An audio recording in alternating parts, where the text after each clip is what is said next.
change activists are staging protests in central London today as part of what they're calling a rebellion day. Environmental activists are blocking bridges in the city. 12 years to radically transform our economy and our society to stop this crisis and protect human civilization as we know it. We'll talk about it like that because that's what it is.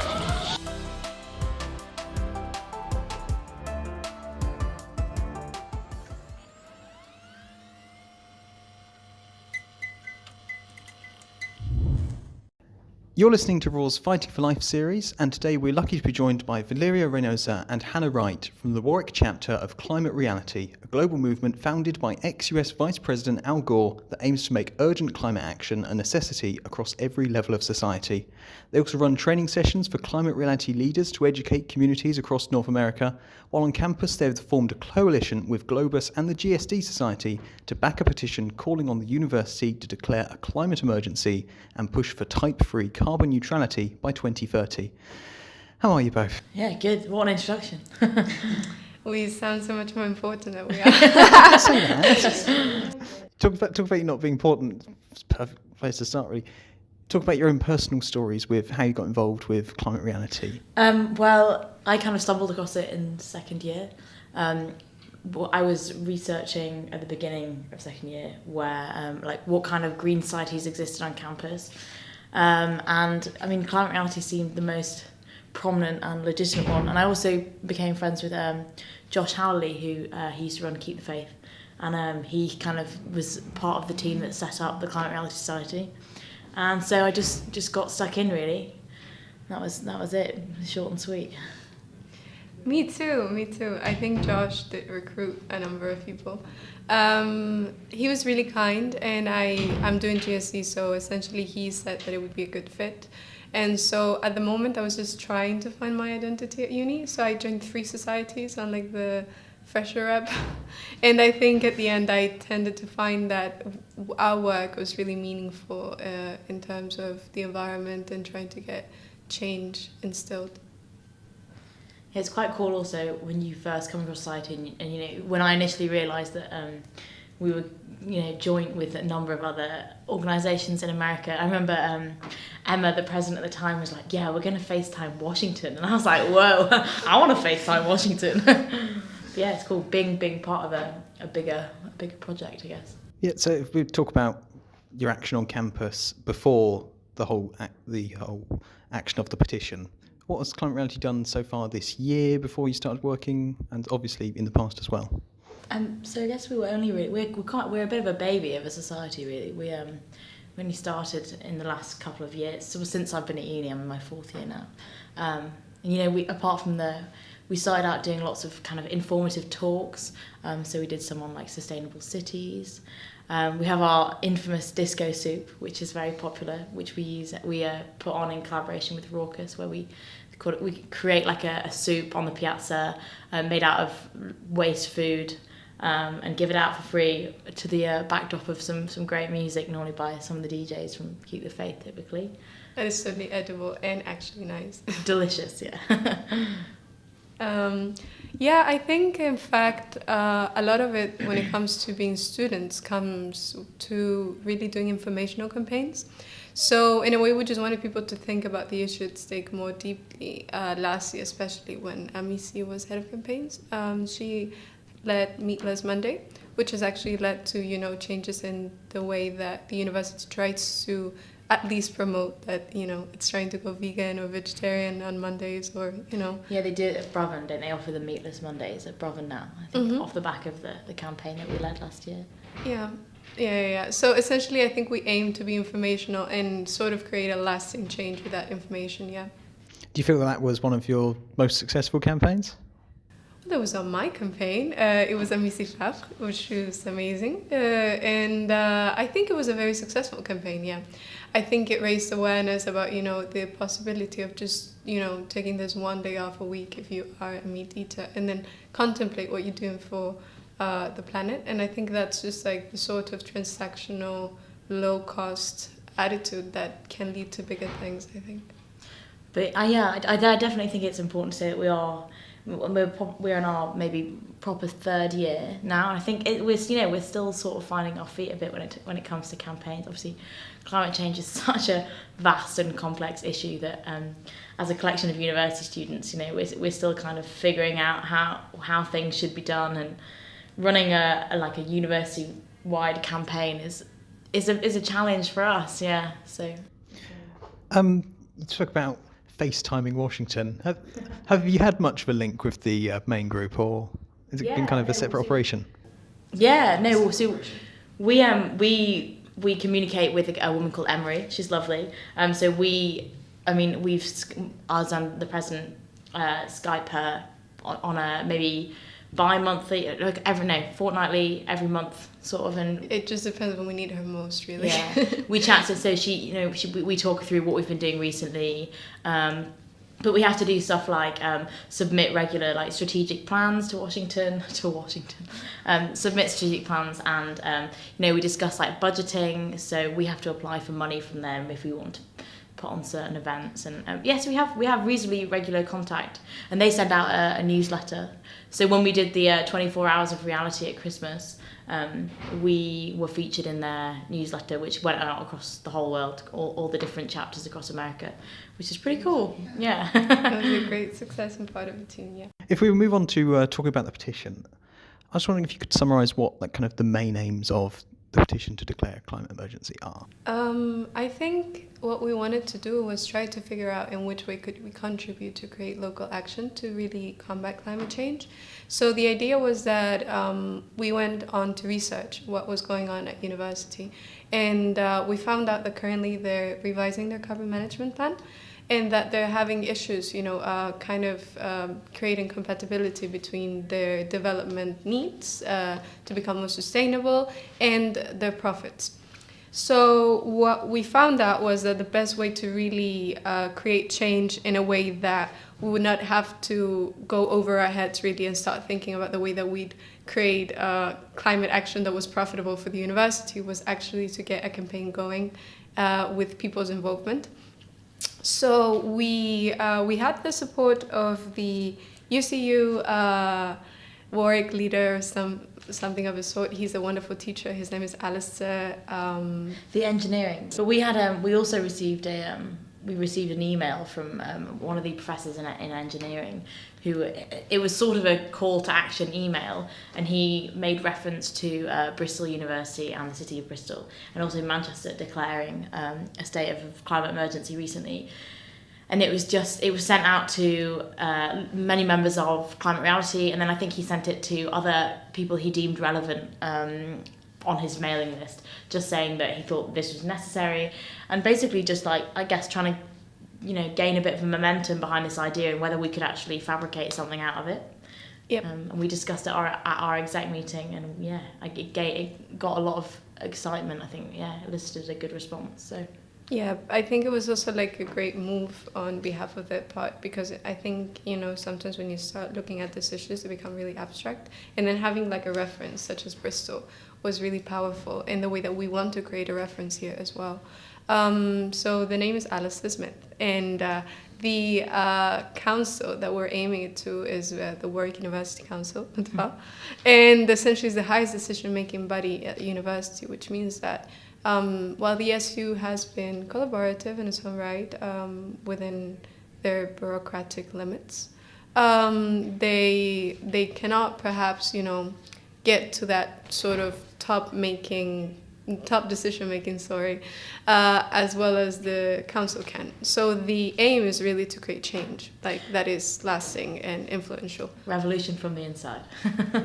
I was just going to ask, what's it been like working with the other societies that are in the coalition with GSD and Globus? Because Globus seem to have done a lot of the kind of publicity work. They put out 3 separate articles on the matter. I was just wondering what it's been like working with them. Well, there's a lot of transparency definitely between. So we have numerous group chats going all the time, popping off. So we all communicate about what we're doing. We decided it was really important regarding the marketing of the petition that we have to be consistent across all societies. But Todd I think he has definitely led the way a bit. He featured in the video that's been shown across the piazza? I think a thing that developed, in our society, like obviously these things are not like, smooth ride all the way. They have patches and they have issues. And I think one of the things that came up for me was that, and not just for me, but like for the whole team, was to think about, not us in terms of individuals, like as like what is our role in doing this, or like, what can I bring to the team because I'm so special, but rather because we are together and acting in unison, like the three societies, we were so much more powerful as a team. And I think it also led to the development of thinking of like, not as like us, them, me, it was a we. Like Collective now, effort. Yeah. Now we refer to it as we. I think is the most effective sure. way to go about it. It's yeah. I think it's funny because with a topic like climate change, and especially you get a lot of very passionate individuals. It's a topic that is difficult to feel neutral about. Almost, you kind of it's either ignorance is bliss, or you fighting to educate others, and So I think when the conditions are like that, when you've got a lot of headstrong individuals who are very passionate about something and have loads of wonderful ideas on how things should be done, it can sometimes get a bit heated. But it's all good, and we don't. All the societies have worked really well together, and I think we all want the same thing. So it's actually been very easy and pleasant, to be honest. Yeah, I think I'm just very happy to see how everybody just kind of showed up, and just really put in the work. And obviously, like, we all got so much going on, but definitely all the societies have been great allies. Yeah, it would be silly for us to have any kind of like differences or arguments between. That would be silly. No, speaking of that, would you encourage any other societies, any other organisations, or even academic departments to join you? God, yes. Absolutely. I mean, actually, I like to really thank in this podcast the people that have supported us in that respect. Already. So we have like Warwick Women's Careers is supporting us, Warwick Tech, Blackout. I had a meeting with them, Engineering Society. West, actually, the Economic Summit did support us by adding us in their app. So all of this has been just different. We've been trying to reach out to the different societies that may not have to do with sustainability in that way, but that want to collaborate. And for example, that's been on like, the promotion side on part of our team. But then on part of the GSD team, they have also led like coalitions with UNICEF, with Warwick International Development Society. So like essentially we are trying to do that, and we want everybody to join. Like, we're not trying to say, oh, let's like have this group of people just like it's our thing, We really want to make it everyone's thing. And we just like, we would really encourage people to like sign the petition, because sometimes it's funny how like I was thinking about it for like a week, and I was like, yo, we gotta promote it, whatever. And then David, the co-director of campaigns, was like, did you actually sign the petition? Yeah. And I was like, oh. I know, you're so busy plugging it to everybody else. You're like, oh wait, did I actually even sign it? Yeah. I don't think that. Obviously, the more the merrier. We want as many people behind this movement as possible. We're really hoping, like, as a society, and in terms of trying to get a state of climate emergency, that just really mobilise the student body and get some momentum behind this project. But I think it is difficult. Like, I feel like I promote loads on my personal page, and we do lots as a society. But it's hard, your stuff gets lost in the Facebook news feed, in between subpar memes. Like, it's hard. It's hard to get the kind of airtime you need. So I was promoting it to all my friends, and everybody is. People say we're all so busy, and like promoting it to friends and flatmates, and people just forget sometimes, and it is hard definitely to get people on board, unless they feel like it's a direct. I mean, we're getting our finance sorted right now, because that's another thing.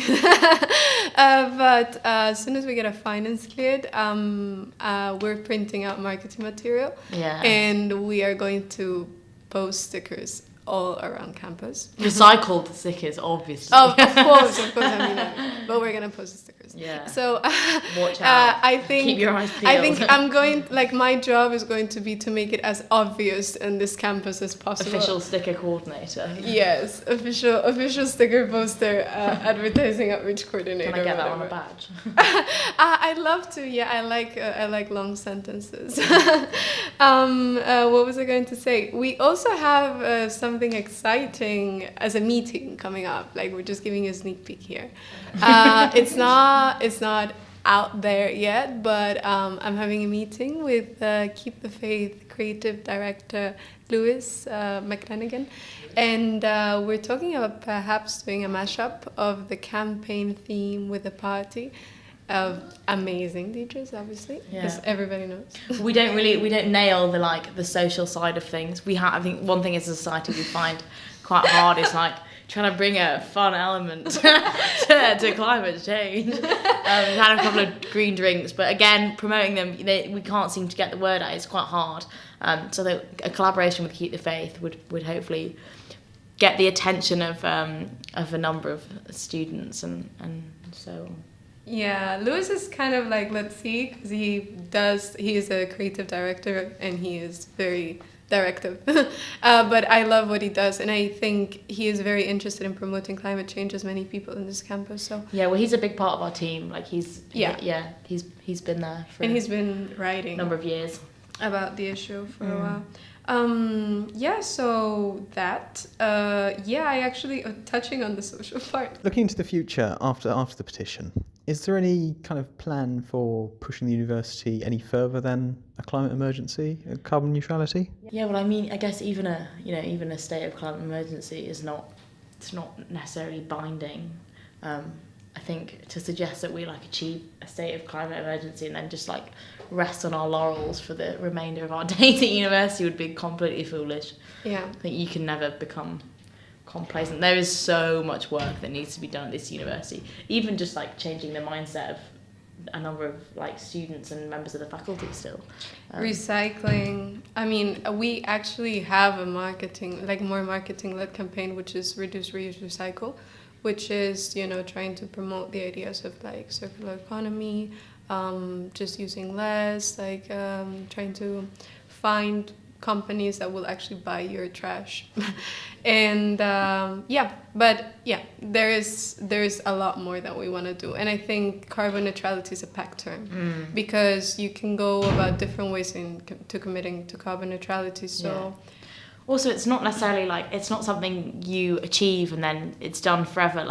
You can achieve carbon neutrality and then equally backtrack on a lot of progress that you've made. But there is definitely some exciting things in the pipeline. We've been meeting with a few GSD students and stuff, and I think for one of their modules they've been doing projects on areas of university life that can become more sustainable. And we've been talking to people who are thinking about recycling the used coffee grounds generated in the cafes around campus for some kind of energy, or and then people just looking at rebranding the bread oven so it's more sustainability. I guess there's constant Rebranding the bread oven. well there's we looked at the Meatless Monday campaign and how it could be further improved, because actually you can't really call it Meatless Monday when you can still have whatever meat option you want. But just looking at a variety of different things that could be initiatives that could be introduced around campus.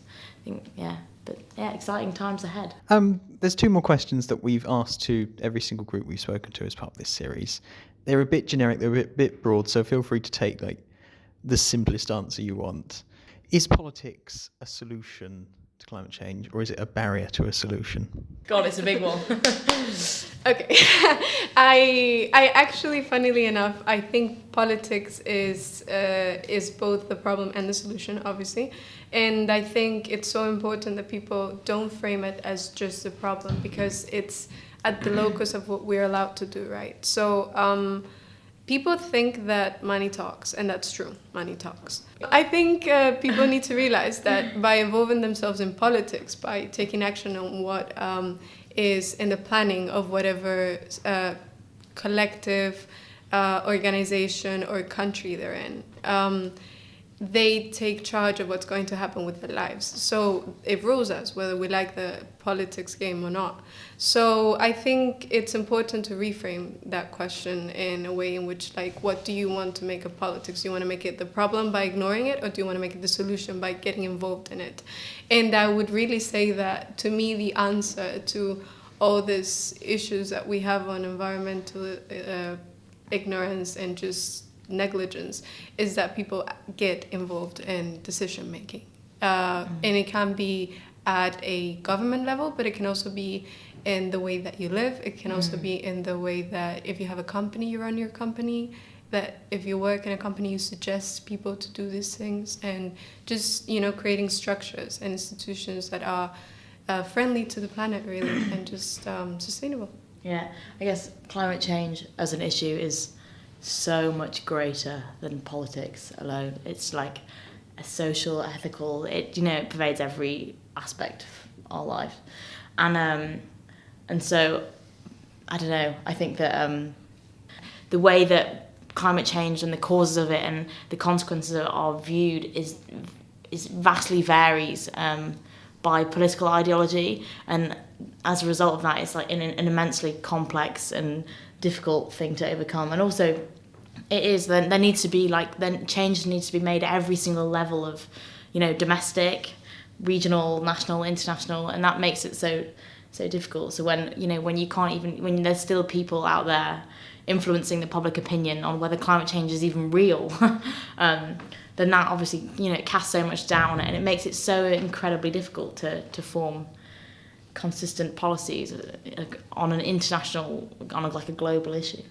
But I definitely think that it's an absolute necessity, like policies and binding action by governments and like supranational organisations is definitely necessary. So it needs to be part of the solution, but it definitely is part of the problem. And one final question. What is one sign that you have, it could be huge, it could be small, one sign that you have for hope in 2019?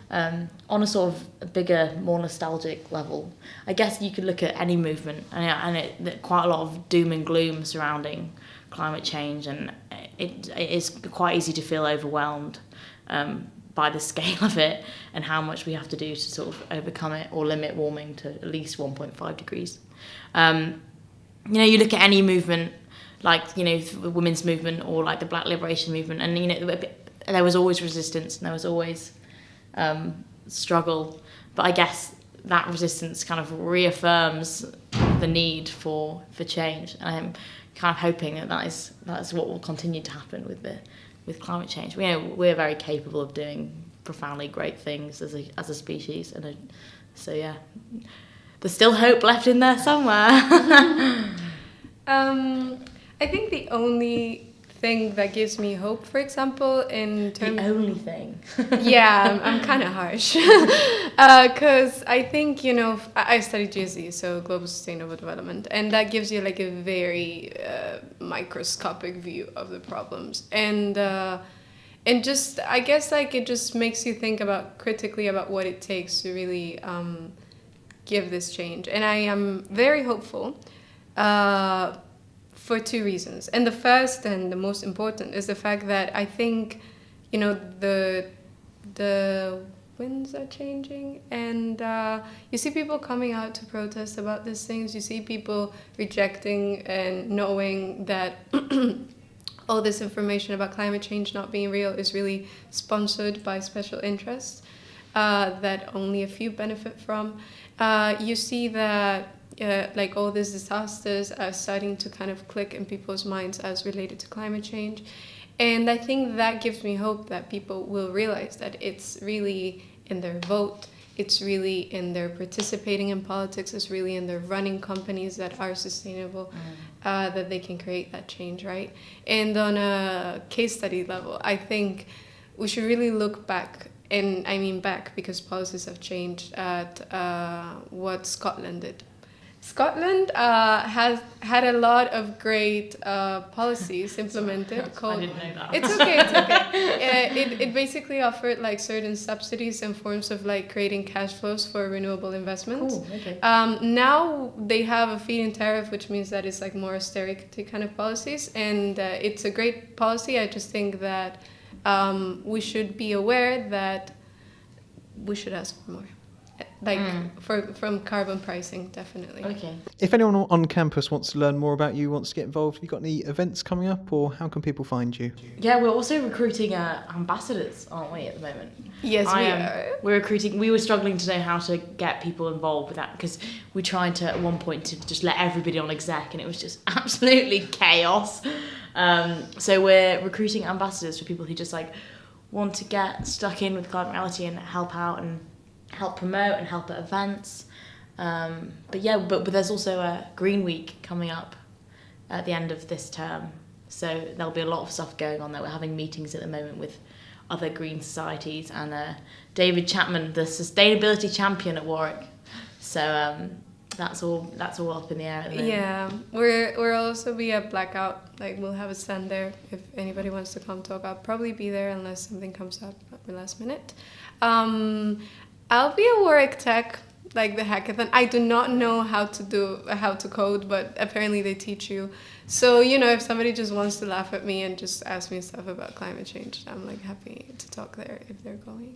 But yeah, drop us a message, If it's true. It's true. Any questions, we welcome more people. So drop anyone on exec or just message Climate Reality. I swear about 8 of us have access to the Facebook, so you could get a message, you could get a response from any one of us. Yeah, and I just want to say that the most important way in which you can become an ally is just simply to distribute this, like throughout all your network. And the truth is we are a lot of people at this university, and the success of this campaign is based on just gathering as many people as we can. So just like telling people in your seminars, talking about it with your friends, distributing it to your society, to your exec, sharing it, all of that stuff is just so powerful in itself. Like that could mean that we succeed in really creating change locally. So that is the best way to get involved, even without talking to us if you don't want to talk to us.